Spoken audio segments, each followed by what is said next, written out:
Hello everyone, welcome to our online classes.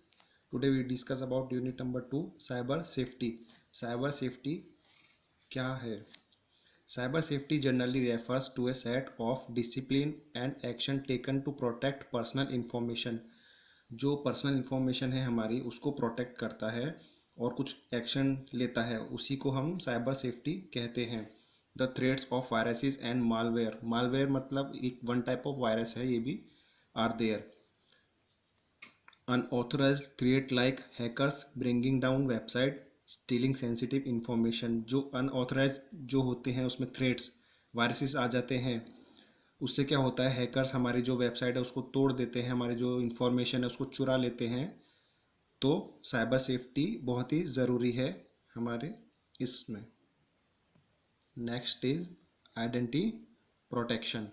अब हम इसको साइबर सेफ्टी को या फिर जो भी वायरसेस हैं हमारे पीसी में आते हैं, हम उसको किस तरीके से प्रोटेक्ट कर सकते हैं. तो उसका फर्स्ट है antiviruses. Antiviruses tools are easily deployable defences against malicious program. जो प्रोग्राम्स हैं हमारे उसको ये बहुत ही अच्छी तरीके से डिफेंस करते हैं antivirus. Antivirus are like Norton antiviruses, McAfee virus scan, Kaspersky etcetera. ये जो भी वायरसेस हैं अवेलेबल मार्केट में इजीली अवेलेबल हैं, ये हमारे प्रोग्राम्स को बहुत ही जो मिलिशियस जो आते हैं, थ्रेड्स आते हैं हमारे पीसी में, वायरसेस आ जाते हैं या कोई भी एरर आते हैं, उनको बहुत ही अच्छी तरीके से डिफेंस करते हैं. तो आइडेंटिटी प्रोटेक्शंस में फर्स्ट है antiviruses. The next one is proper usage of password. Password का हम सही तरीके से इस्तेमाल कैसे कर सकते हैं. Password should be strong with combination of letters, number और स्पेशल कैरेक्टर एक्सेट्रा. पासवर्ड जो है हम उसका प्रॉपर यूसेज इस तरीके से कर सकते हैं कि हम पासवर्ड को जितना ज़्यादा हो सके उतना स्ट्रॉन्ग बनाए, ताकि कुछ हमारी स्पेशल इन्फॉर्मेशन स्टील ना हो सके, चोरी ना हो सके. फॉर एग्जांपल ये देखो मैंने यहाँ पर दिया है name @123#.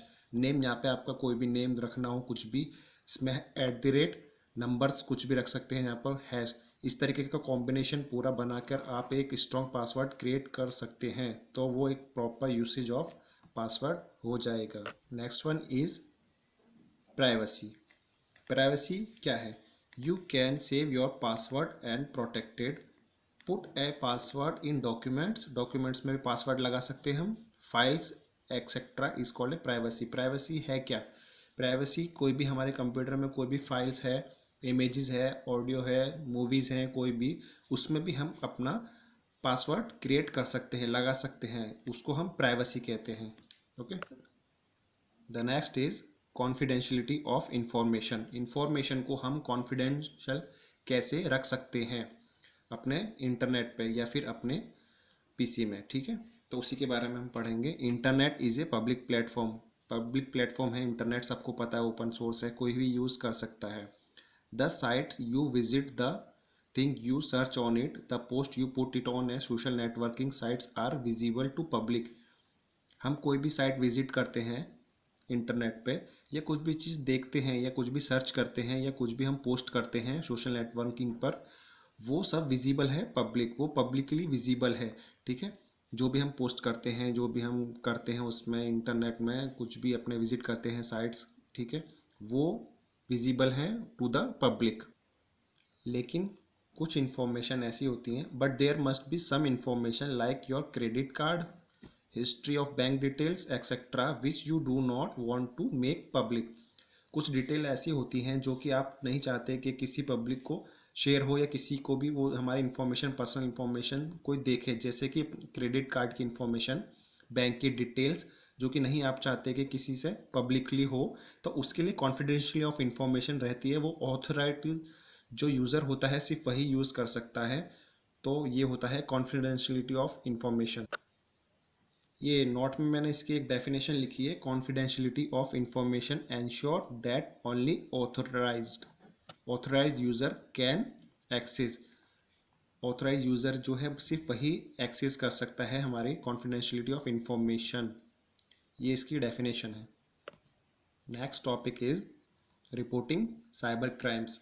The very important topic cyber crimes. Now days so much crime are happen in India. if any cyber crimes happen, one must report it firstly to parents, social authorities and then to police.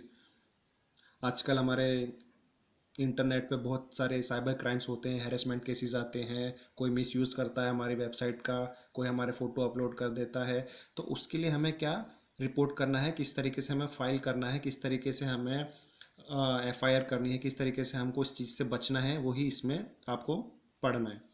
If any cyber crimes happens one must report it firstly to parents. सबसे पहले अपने parents को बताइए इस बारे में। Then school authorities को आप बताइए, और फिर लास्ट में टू द पुलिस। ठीक है। रिपोर्टिंग साइबर क्राइम की प्रोसीजर क्या है, किस तरीके से हम रिपोर्टिंग कर सकते हैं साइबर क्राइम्स के थ्रू। हमारे पास अगर कुछ धोखा हुआ है हमारे साथ, कुछ हमारे को फ्रॉड हुआ है, कुछ चीटिंग हुआ है, कुछ हमारे साथ गलत हुआ है जो हमारी इमेज को हर्ट करता हो, हम उसके लिए किस तरीके से रिपोर्ट कर सकते हैं साइबर क्राइम में। तो क्या प्रोसीजर है उसके लिए? The procedure for reporting cyber crimes is more or less than same as for reporting any other kind of offence. जिस तरीके से हम नॉर्मली पुलिस स्टेशन में जाके एफआईआर रजिस्टर कर सकते हैं, उसी तरीके की ये सेम प्रोसीजर है। If EFIR is must of the state. काफ़ी स्टेट ने ये लॉन्च करी है EFIR, जो कि हम नॉर्मली हम जैसे पुलिस स्टेशन में जाएंगे, जनरली जैसे हमको एफआईआर रजिस्टर करनी है, उन्होंने एक पोर्टल बनाया हुआ है, उनकी एक वेबसाइट है, इस तरीके से वो इस चीज़ को रजिस्टर करेंगे एफआईआर EFIR के, वो EFIR में आएगी। जिस तरीके से मैंने कहा ये बहुत ही इम्पोर्टेंट टॉपिक है रिपोर्टिंग साइबर क्राइम्स, तो इसलिए in additionally the ministry of home affair is also launching a website for registration crime against womens and children. तो गवर्नमेंट ऑफ इंडिया जो है, जिसने the ministry of home affairs जो है, उन्होंने काफ़ी वेबसाइट्स लॉन्च करी हुई हैं इस चीज़ के लिए, इसको बचाने के लिए, क्योंकि अभी जो है क्राइम जो है बहुत सारे वुमेन्स के लिए, चिल्ड्रंस के लिए बहुत हो गए हैं, इसमें बहुत मिसयूज़ होता है, इसलिए गवर्नमेंट को इस चीज़ के लिए लॉन्च करी हैं बहुत सारी वेबसाइटें। ठीक है। So these all are the procedure of reporting cyber crimes. हम इस तरीके से कर सकते हैं। कोई भी एक्टिविटी अगर होती है, फ्रॉड होते हैं, कोई चीटिंग होती है आपके साथ, तो सबसे पहले आप अपने पेरेंट्स को ही बताना, फिर then school authorities and then go to police station. अगर कुछ ज़्यादा ही सीरियस हो तो पुलिस स्टेशन जाके हम ये जो प्रोसीजर है इसको फॉलो करके हम उसके खिलाफ फाइल रिपोर्ट कर सकते हैं। ओके।